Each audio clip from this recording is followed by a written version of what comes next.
My home is the key part of my identity. When I was little, I lived in different places by the season, but this was always my favorite. And while I don't move around like that anymore, it is still my favorite place in the entire world. My name is Lupine, I am 16 years old, and I am from a small community, not quite a town in and of itself, on the highway by the entrance to Denali National Park and Preserve. But I just call my home Denali. I love this place because of all the opportunities it provides.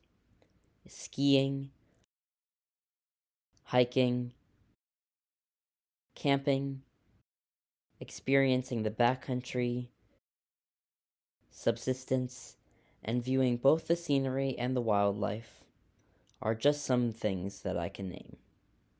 And I'm not the only person who feels this way.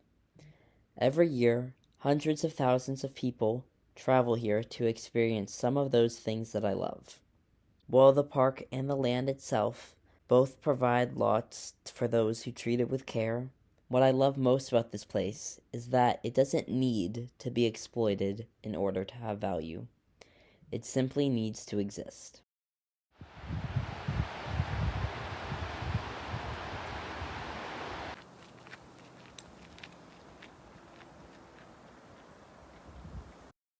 And Alaska has many special places just like this. Hi, my name is Maya Coombs. I grew up in Wasilla, Alaska, in the Matsu Valley on the traditional lands of the Denali people. And I loved growing up in the Matsu Valley, and it inspired what I want to do for my career. I'm currently at UAF studying glaciology as a PhD student, and I'm also very involved as an Arctic Youth Ambassador for Alaska as well. I do think it's really important for us to really ponder and consider all of the things that have made us who we are that stem directly from access to public lands. Because when you really do that introspection, you realize that really an invaluable resource and privilege that we have as Alaskans. When you think of things in that context, suddenly preserving these lands becomes much more personal to you and to your community and family. And so I hope when legislators are considering things that can impact our futures and future generations, that they'll also do that introspection and realize how important these lands are to them.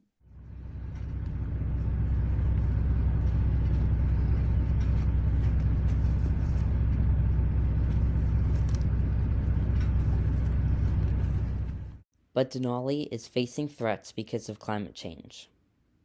Spruce bark beetles, wildfires, and permafrost melt are all very visible effects of climate change. Furthermore, these issues can be perpetuated by our states and nations' lawmakers. This, too, is a shared sentiment throughout the entire state of Alaska. When we think about climate change or specifically even glaciers melting, we think of big scale impacts like sea level rise, which is very significant and affects the types of storms that we see and all of those things. But something like glaciers melting also impacts people in Anchorage and in the Matsu Valley through our water resources. Most of Anchorage's water comes from the Oklahoma area. And in addition to that, our salmon populations and all of our fisheries are tied to specific water temperatures in our rivers, and glaciers help keep that water cold. So, in addition to glaciers being this symbol for climate change, they have a very tangible effect on the lives of Alaskans and our ecosystems. And I think it's really important to consider that when we consider our economy as a state.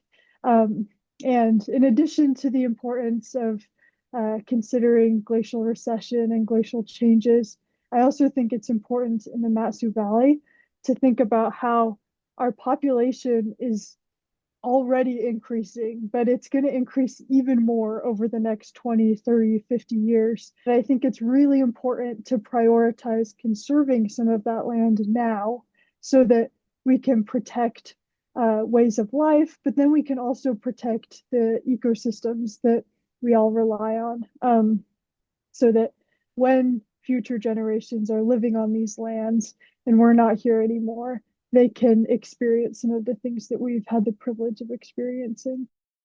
Every one of us can help. Whether you're a lawmaker yourself or just someone who cares like me, you have a voice. Use it.